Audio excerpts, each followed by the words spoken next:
नमस्कार, मी प्रीती खंडागळे. आपण पाहते आवाज इंडिया मराठी. तर नजर टाकूया आजच्या महत्त्वाच्या घडामोडींवर. मुंबईतील सर्व दुकानांच्या नामफलकाबाबत महत्त्वाचा निर्णय घेण्यात आलाय. मुंबई महानगरपालिकाकडून सर्व दुकानदारांना एका महिन्याच्या आत पाट्या मराठीत लावण्याचे स्पष्ट निर्देश देण्यात आलेत. सुमारे 5,000हून अधिक दुकानांनी अद्याप मराठीत नामफलक लावले नसल्याची माहिती समोर आली आहे. त्यामुळे दुकाने व आस्थापना विभागाकडून सर्वेक्षण करून नियम न पाळणाऱ्या दुकानांवर कारवाई करण्याचे आदेश देण्यात आलेत. नोटीस दिल्यानंतरही मराठी नामफलक न लावणाऱ्या दुकानदारांचे परवाने रद्द करण्यापर्यंतची कठोर कारवाई करण्याची शक्यता व्यक्त करण्यात आली आहे. तसेच जबाबदार अधिकाऱ्यांनी ही कारवाई न केल्यास त्यांच्यावरही कारवाई करण्याचे निर्देश देण्यात आलेत. एकूणच मराठी नामफलकाच्या अंमलबजावणीसाठी प्रशासन आता अधिक कठोर भूमिका घेणार असल्याचं स्पष्ट झालं आहे. मुंबई लगतच्या मीरा भाईंदर वसई विरार परिसरातून मोठी कारवाई समोर आली. पोलिसांनी एमडी ड्रग्ज तयार करून त्याची विक्री करणाऱ्या मोठ्या टोळीचा पर्दाफाश करत 13 जणांना अटक केली आहे. या कारवाईत 2 महिलांचा तर 11 पुरुषांचा समावेश आहे. पोलिसांनी या टोळीकडून तब्बल 13 कोटी रुपयांचे एमडी ड्रग्ज जप्त केले असून ड्रग्ज तयार करण्यासाठी वापरले जाणारे 250 लिटरहून अधिक केमिकल्सही हस्तगत करण्यात आले. ही कारवाई पोलिसांसाठी मोठं यश मानलं जात असून या रॅकेटचे नेटवर्क कुठपर्यंत पसरलंय याचा पुढील तपास सुरू आहे. अंमली पदार्थाच्या या मोठ्या कारवाईमुळे परिसरात खळबळ उडाली आहे. याचा अधिक तपास मीरा भाईंदर वसई विरार पोलिसांकडून सुरू आहे. तामिळनाडूच्या राजकारणात आज एक महत्त्वाची घडामोड पाहायला मिळाली.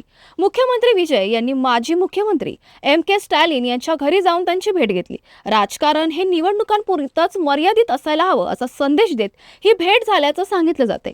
निवडणुकीनंतर शपथविधी झाल्यानंतर लगेचच ही सौजन्यपूर्ण भेट झाली.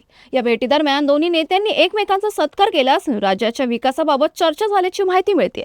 दरम्यान या भेटीचे फोटो सध्या सोशल मीडियावर मोठ्या प्रमाणात व्हायरल होत आहेत. ठाणे महानगरपालिका सार्वत्रिक निवडणूक 2026 मध्ये दिवा परिसरातील शिंदे गटाच्या काही नगरसेवकांविरोधात मोठी कायदेशीर कारवाई समोर आली आहे. या नगरसेवकांनी निवडणूक शपथपत्रात मालमत्ता, आर्थिक माहिती आणि बांधकामांबाबत चुकीची व अपूर्ण माहिती दिल्याचा आरोप करत न्यायालयात इलेक्शन रिट पिटिशन दाखल करण्यात आली आहे. ॲडव्होकेट रोहिदास मुंडे यांच्या माहितीनुसार काही ठिकाणी अनधिकृत मालमत्ता लपवल्याचेही आरोप याचिकेत करण्यात आलाय. निवडणूक शपथपत्रात खोटी किंवा अपूर्ण माहिती देणं हे गंभीर प्रकरण असून त्यावर अपात्रपर्यंतची कारवाई होऊ शकते असंही त्यांनी स्पष्ट केलं.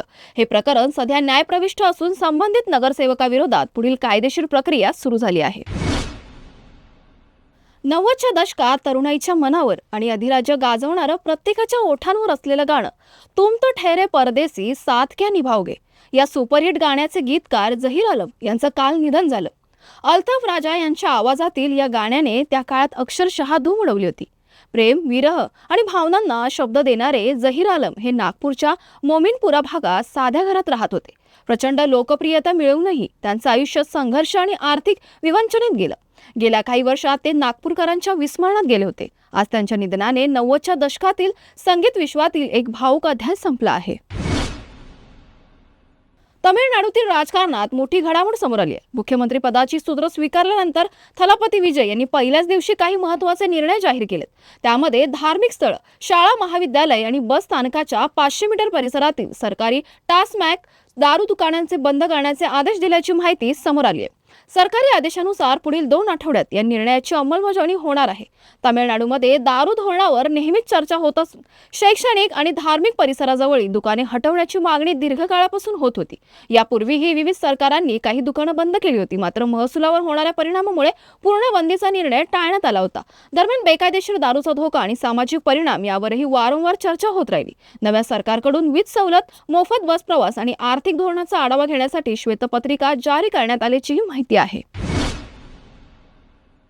IPL 2026 मधील आजचा 56वा सामना क्रिकेट प्रेमींसाठी अत्यंत महत्त्वाचा ठरणार आहे. या सामन्यात गुजरात टायटन्स आणि सनरायझर्स हैदराबाद हे दोन्ही संघ आमने सामने येणार आहेत. प्लेऑफच्या दृष्टीने हा सामना दोन्ही संघांसाठी अत्यंत निर्णायक मानला जातोय. गुण तालिकेतील स्थान मजबूत करण्यासाठी दोन्ही संघ पूर्ण ताकदीने मैदानात उतरण्याची शक्यता आहे. बॅटिंग आणि बॉलिंग दोन्ही विभागात चुरशीची लढत पाहायला मिळणार असून क्रिकेट प्रेमींमध्ये या सामन्याबाबत प्रचंड उत्सुकता निर्माण झाली आहे. आजचा हा सामना कोण जिंकणार आणि प्लेऑफचं गणित कोणाच्या बाजूने झुकणार याकडे सर्वांचं लक्ष लागलं आहे. मराठी सिनेसृष्टीतील लोकप्रिय सिनेमा देऊळ बंदचा पुढचा भाग देऊळ बंद 2 लवकरच प्रेक्षकांच्या भेटीला येणार आहे. अक्कलकोट येथे श्री स्वामी समर्थ महाराजांच्या साक्षीने या सिनेमाचा टीझर लॉन्च सोहळा पार पडला. या कार्यक्रमाला चित्रपटातील कलाकार तसेच निर्माते दिग्दर्शक उपस्थित होते. पहिल्या भागात गाजलेली राघव शास्त्री ही भूमिका यावेळी दिसणार नाही.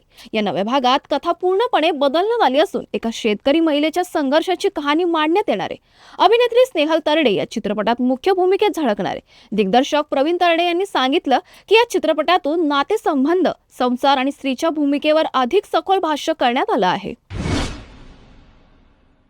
बातमीपत्रात वेळ झाली येथेच थांबण्याची. अशाच महत्त्वाच्या बातम्या बघण्यासाठी पाहत राहा आवाज इंडिया मराठी, शोध सत्याचा.